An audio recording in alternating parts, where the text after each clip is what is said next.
Hello, everyone. This is Al Fadi, and I'd like to welcome you to our apologetic series that we've been going through and has to do with refuting the claim that the Quran has scientific miracles in it. I am so pleased that my dear brother, Dr. Jay Smith, has been going through this series with me. We've refuted a number of those claims already, and today we are going to talk about yet another one. It has to do with where does honey originate from when it comes to bee. And with that said, I'm going to turn to Dr. Jay and ask him. Jay, you said that this topic of honey was brought up to your attention during your debate online with Nader Ahmed. How did that unfold? Yeah, this is fascinating. I didn't think that this would be a proof, but he was very clear that this is going to be a proof. So let's go back to chapter 16, which we have just been in the episode that preceded this, looking at the cow's milk, where it comes from. That was in chapter 16, verse 66. We're going to now go to two verses later in verse 68, and this is what it says in English. And your Lord inspired the bee, saying, take your habitations in the mountains and in the trees and in what they erect. Now, he zeroed in on the bee here, and he says, take a look at that. The bee is feminine. How could Muhammad have known that the bee, the one who does all the work that goes into the mountains, is feminine? Because there's no way of looking at a bee today to know whether it's feminine or masculine, or whether it's male or female. The queen bee stays in the hive, and the drones, which are the males, are the ones that impregnate her. But the ones who do all the work in the bee community are always females. That's right. And yet this is female. That's right. Now, you're an Arab speaker. Nader Ahmed is not an Arab speaker. I want you to read it now. Take it out and go up into Quranic Gateway, and I want you to read it and see how they would look at this word itself. Yes. So a very simple website is called Corpus Quran. People can go to it. And what I like about them, they do grammatical diagrams for basically parsing the words basically, and the clauses and the phrases and everything else. And here in that particular passage, which is 1668, the word is the bee, an-nahl in Arabic. Here's what it said. It's a noun. Obviously, we know that. Genitive masculine noun. Oh. Genitive masculine noun. Now, unless Nader Ahmed knows grammar and knows Arabic better than these guys who are scholars, then he definitely have shot himself in the foot. Now remember, and that's a miracle by itself. He is a Pakistani shooting himself in the foot? Yeah. Now, he is a Pakistani. His mother tongue would be Urdu. He lives in Florida. He speaks fluent English. I don't think he had any idea what this meant. He must have heard this from somewhere, but he got that wrong. So this is not a female bee. This is not anything to do with female. It is masculine. But you have some information about that. Well, if it's a masculine, then that would suggest I'm just going to put on his cap right now and take the same claim he made, but I know I'm not going to make this claim, but I'm going to say, let me just put his cap, the Nader Ahmed's cap on, and say, oh, so this means that the masculine bee is the one that goes to the mountains and does on the trees and what they erect. So, no, wait a minute. Now we know from science that it's the female bee that does this. The drones, all they do is set it home and they impregnate the queen. Well, by the grace of God, we have just uncovered another error. Yeah, and I would suggest no, this is not really an error, because you have to have the masculine form for the plural when it's talking about anything. So this is probably what's going on there. I want to go down to the next verse, because he brought up the next verse as well, and this is where many Muslims are bringing up, and I love this one. Verse 69. Then eat of all fruits and follow the ways of your Lord made easy. There comes forth from their bellies. Well, actually, let's start that first part. Then eat of all fruits and follow the ways of the Lord made easy. Now, Nadia said, see, this is another proof. They eat of the fruit.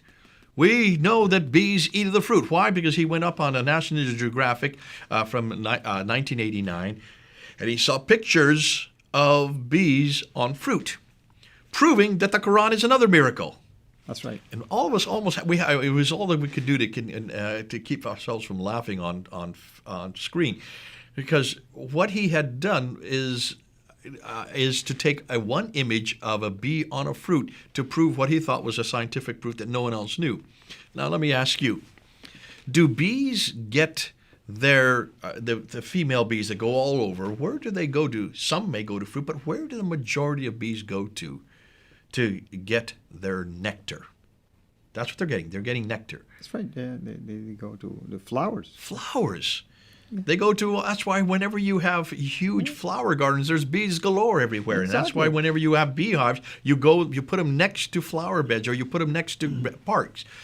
Because it's from the nectar that they then take back to the hive. Exactly. Where then they begin the to honey store- is made from. So it's fascinating that he was trying to say this is a proof. I would say that this is an error. It's not a big error because whoever wrote it was not really observant enough of bees. Very few go to fruit. Almost all the bees go to nectar in flowers. Well, now let's then go to the second half of this verse because here comes number 3. And this is the one that I would say is a real error. There comes forth from their bellies, their abdomens, a drink of varying color wherein is healing for men. Verily, in this is indeed a sign for a people who think. So now even the Quran is saying this is a sign for you. What? That the bees create this varying colored thing that heals you, which is honey. That's what we know. Honey has all kinds of properties. It's used for all kinds of medicinal reasons. It is used for all kinds of, also, I love it because it sweetens my tea. It's used for many different purposes, but the honey is what we most know a bee for. Bees give us honey. Is the honey made in the abdomen? That's the question, right? Well, it's fascinating. Nadir Ahmed tried to say, yes, I know this. Again, he went to an article that was written a number of years ago, and he found that there is a name for the abdomen of the bee called the honey chamber. It's called the honey chamber. Thinking, therefore, the honey must be made there.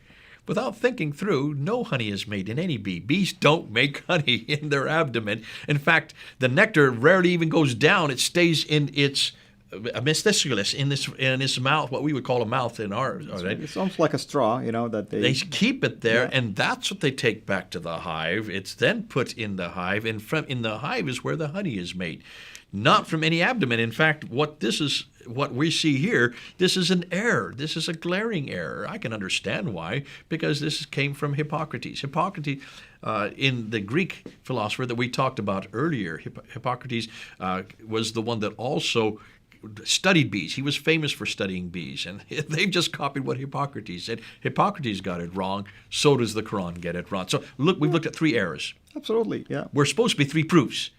These are not female. This is not a female form of bee. It's actually a masculine form of bee. Right. And instead of being a proof for science, it's actually, I would say, a error of science, because it's taking the masculine form of the bees that goes to the mountains. No, it's the female that do all the flying around. They do all the work in the bee community. The drones pretty much don't do anything except impregnate the queen bee.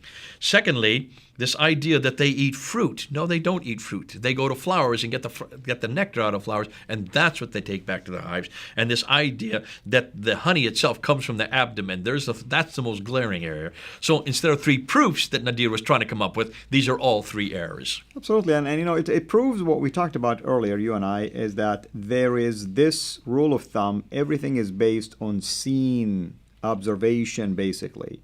Hippocrates probably said to himself, well, I see the bees in the hive all the time, and somehow honey is made, so it must be coming out of their bellies. Mm-hmm. I mean, that's the logical conclusion, if you don't know anything about observation, human observation. Yeah. Humans are fallible. In this case, so is Hippocrates.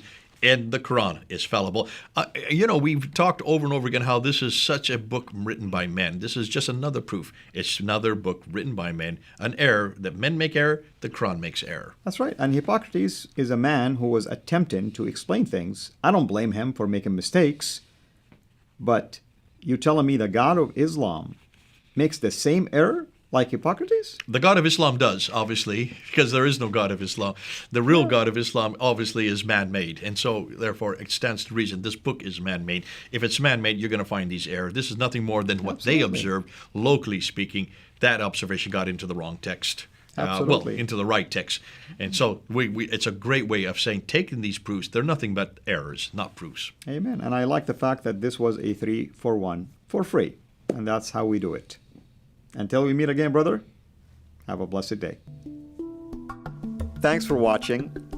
Make sure to like and subscribe. Also, hit the bell so that you don't miss future videos. And please consider becoming a patron at patreon.com facebook.com/Sira International. And together we can introduce Muslims to the gospel of Jesus Christ. Thank you.